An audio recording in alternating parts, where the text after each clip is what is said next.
안녕하십니까. 부동산 신문 읽어주는 공인중개사의 땅사고TV 임동성입니다. 2020년 8월 4일이고요. 전세거래 급감해졌네요. 월세 시대가 도래하고 있습니다. 서울 아파트 전세계약 7월 6,300건에서 9년 만에 최소화됐고요.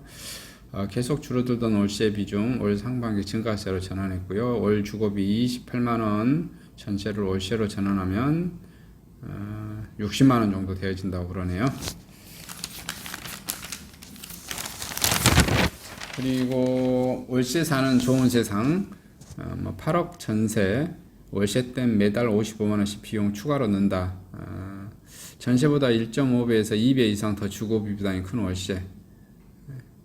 이렇게 되고 있습니다. 특히 윤준병 더불어민주당 의원이 전월세 상한제, 계약갱신 청구권 시행을 두고 전세는 개발시대에 만들어진 것이고 전세가 월세로 전환되는 것은 지극히 자연스러운 과정이라 설명했어요.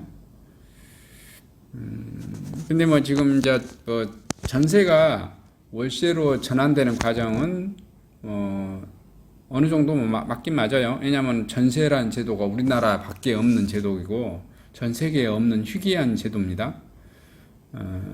근데 여기는 좀 황당한 것 같아요. 전세란 제도가 개발시대에 만들어진 것은 아닙니다. 조선시대 때도 있었던 제도이고요. 이거는 역사적 사실을 허도한 것이 해당되고요. 또 대한민국에서는 제가 보기에는 이제 전세 물량이 줄긴 하겠지만 그렇다고 전세가 사라지진 않습니다. 왜냐하면은 여전히 갭 투자를 하려고 하는 수요는 있습니다. 왜냐하면 대출이 되지 않는 사람들은 전세란 제도를 활용해서 부동산을 사고 싶어 합니다.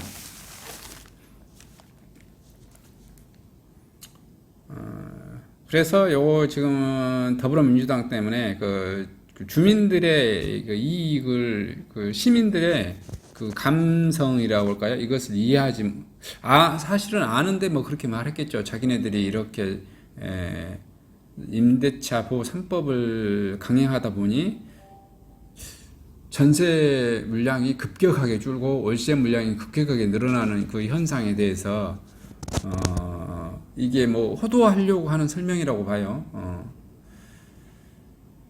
비용은 통상 전세 대비 월세 부담이 1.8배에서 1.5배에서 한 2배 정도 이렇게 더 많은 것 같습니다. 왜 그러냐면은 환산 비율이 법적으로는 4%로 하라고 하지만 실제로는 좀 더 되기도 하고요. 실질적으로 전환 비율을 했을 때 내가 전세 자금을 예를 들어서 은행에서 빌리면 대출 이자가 더 낮잖아요. 월세로 하면 훨씬 높고 이런 차이예요. 그래서 월세 사는 게 좋은 세상인가? 월세로 지금 살게 만들어주는 것 같아요. 현 정부가. 그 다음에 이제 강남 여의도 고밀도 개발 검토를 지금 검토 중이라고 그러네요. 공급 대책으로. 새집 10만 가구 추가로 나온다는 거예요.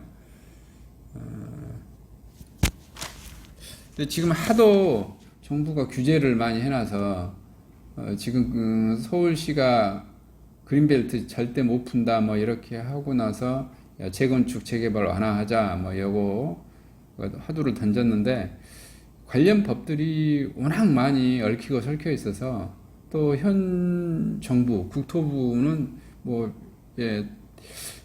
재건축 재개발을 할 의사, 특히 제가 보기에는 이 운동권 출신들이 풀 의사가 없어요. 재건축 재개발할 의사가.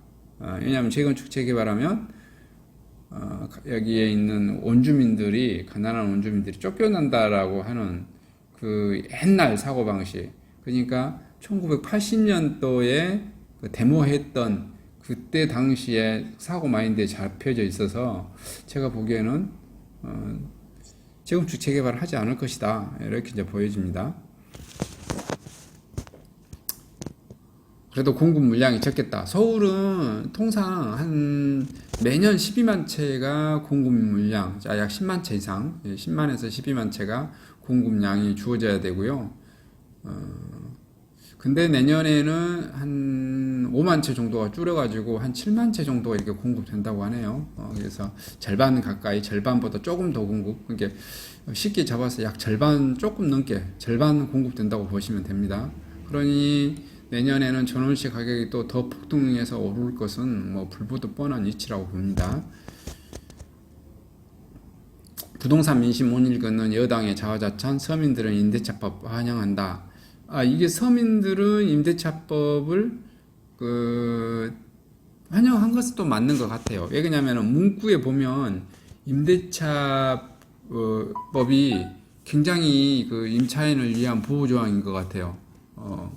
그죠? 5%밖에 못 올리고 4년 보장해주고, 이런 내용 자체가 임차인을 얼마나 보호해줘요. 그래서 이 임대차 보호 3법이 시뮬레이션을 해보고 2년 후에 4년 후에 이렇게 어떠한 효과가 나올 것인가, 그것을 예측하지 못한 임차인들은 그 문구만 보고는 굉장히 찬성을 많이 합니다. 또 그렇게 찬성을 많이 하고, 그걸 시뮬레이션을 예상해 볼 수 있는 사람들은 임차인도 반대하고 있는 것 같아요. 그러나 민주당은 그냥 강행할 것이다. 강행하겠죠.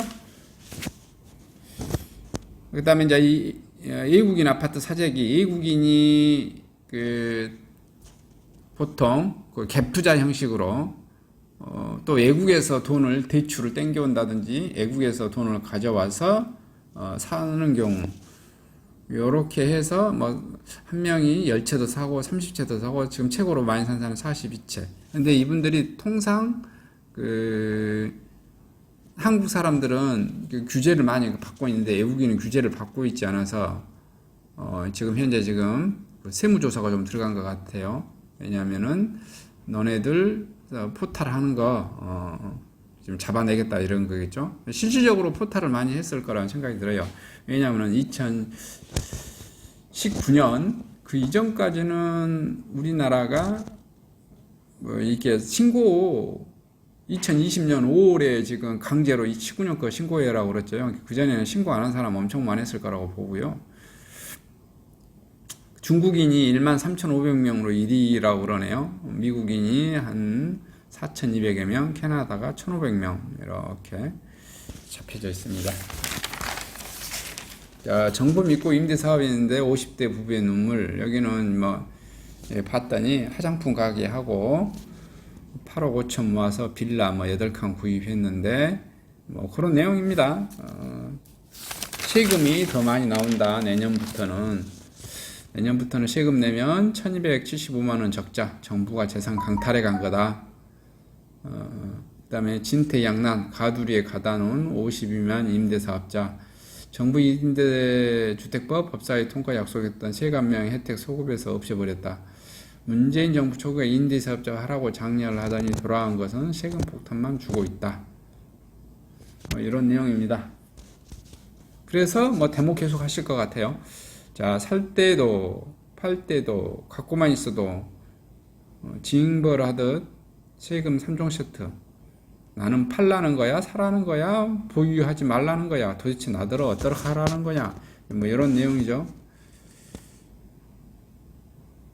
전세가 심하려는데 여당 세입자들은 임대차법 환영하고 있다. 문바들은 환영하고 있는 것 같아요. 그 다음에 이제 같은 아파트인데 누구는 6억, 누구는 10억 전세 이중 가격 시대 열리고 있다. 그것은 지금 이제 임대차 3법의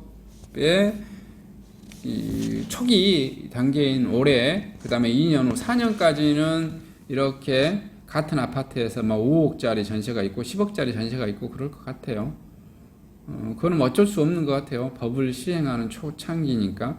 그러니까 집주인하고 임차인자가 갈등의 골이 더 깊어지고 싸울 수밖에 없는 그런 내용이 될 수밖에 없는 구조로 지금 돌아가고 있어요.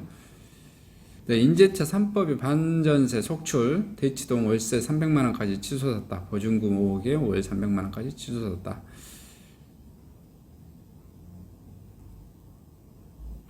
노강은 서울 외곽지역도 집가 신고가 행진하고 있고요. 집주인들 2+2법 통과 직전에 전세값을 크게 올렸습니다. 반포자유 전용 84제곱미터 보증금 2억에 월세 370만원. 이렇게 되어져 오고 가고 있습니다.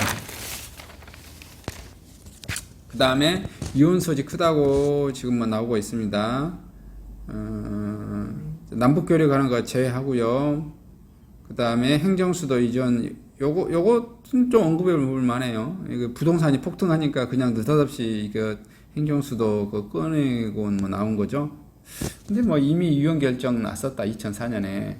근데 저는 개인적으로 이것은 좀 잘못됐다고 생각해요. 그때 뭐 헌법재판소 사람 그 재판관들이 말도 안 되는 이런 결정이라고 보는 거라고 봐요. 그 유언 결정을 할 수도 있는데 유언 결정을 논고를 내세운 게 간섭헌법이라는 거예요. 대한민국 정부가 이제 뭐 한 50년, 70년 뭐 이렇게 된 건데 뭐 간섭헌법이라고 조선시대 얘기를 꺼내는 것은 말도 안 되는 소리죠. 이건 뭐 솔직히 자기 재산 지키고 싶어서 뭐 연결되어 있었던 것 같아요. 헌법재판관들도 대부분 서울에 살고 있잖아요. 자기 집 하락할.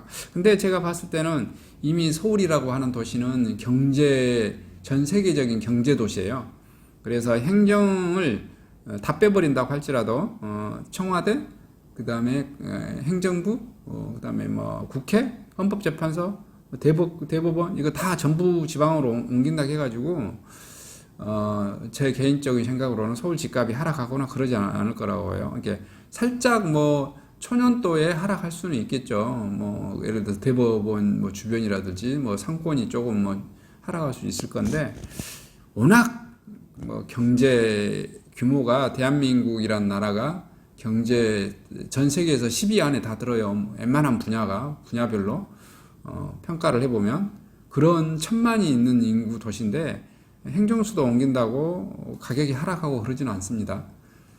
그 사례를 들어보면 뉴욕 같은 경우가 워싱턴하고 분리되어 있잖아요. 대기업 도시가. 그거 중국도 봐보면 뭐 홍콩이라든지 그 다음에 상해가 경제도시고 예를 들어서 북경이 뭐 정치도시고 정치 중심 도시고 이렇게 분리되어져요. 되게 큰 나라 있고 경제 규모가 클수록. 근데 일본 같은 경우는 동경하고 뭐 경제도시, 뭐 행정도시, 수도도시 다 뭐 믹서되어져 있는 거죠. 이렇게 나라 땅덩어리가 좀 조그마한 나라들은 이렇게 경제 중심 도시, 행정 중심 도시, 정치 중심 도시가 다 이렇게 믹서되어져 있는 것 같아요. 근데 이것을 분리시킨다고 해가지고 서울 집값이 떨어지고 뭐 이것 가지고는 저는 떨어질 거라고 생각은 하지 않거든요. 어쨌든 뭐 지금 이제 근데 지금 현 정부가 이렇게 행정수도 이전을 추진하는 것 자체는 좋겠는데 좀 토론을 많이 하고 여기저기 알아보고 그다음에 좀 계획성 있게 했으면 좋겠다라는 생각이 들어요. 왜냐하면 집값 떨어뜨리기 위해서 즉흥적으로 결정을 했다라는 그런 것은 좀 아닌 것 같다는 생각이 듭니다. 자, 그 다음에 임대차 3법, 계약갱신 청구권, 전월세 상한제, 이건 소고기분 논란이 있고요. 부동산세제 3법, 부동산과 관련 세금 중과, 과잉금 지원칙에 위배되고요. 재산권 침해, 헌법상 재산권 침해, 소고기법, 과잉금지, 이런 것 위반이 뭐 나오고 있습니다. 그 다음에 뭐 현 정부는 지금 또 편가르기식 방법으로 부동산법 방어 나서고 있어요. 지금 계속해서 현 정부가 뭐 모든 정책을 편가르식으로 지금 뭐 이렇게 하고 있는 것에서 국론을 좀 분열시키는 아주 좀 나쁘고 못된 행위를 좀 하는 것 같아요. 좀 이것은 좀 아니다 싶은 생각이 좀 듭니다. 정부 여당이 좀 국론을 합치는 방향으로 이렇게 좀 해주셔야 되는데 좀 그러면은 한쪽 편을 너무 이렇게 적 같은 국민인데 한쪽 편을 이렇게 이분법적으로 적폐 논리로 이렇게 보는 이런 게 잘못된 것 같아요. 이게 바로 그 운동권들의 출신들의 그 사회 현상을 바라보는 마인드 같습니다. 우리 편은 좋은 편, 우리 편이 아니면은 아무리 좋은 말을 하거나 합리적인 말해도 쳐 죽이고 파산시키고 내보내고 없애야 될 세력. 국민으로 보지 않는 좀 그런 마인드. 이런 게 좀 이렇게 융화될 수 없게 이렇게 그렇게 만들지 않냐라는 그런 좀 생각을 좀 하게 됩니다. 이상 전국 부동산 소식을 마치도록 하겠습니다. 감사합니다.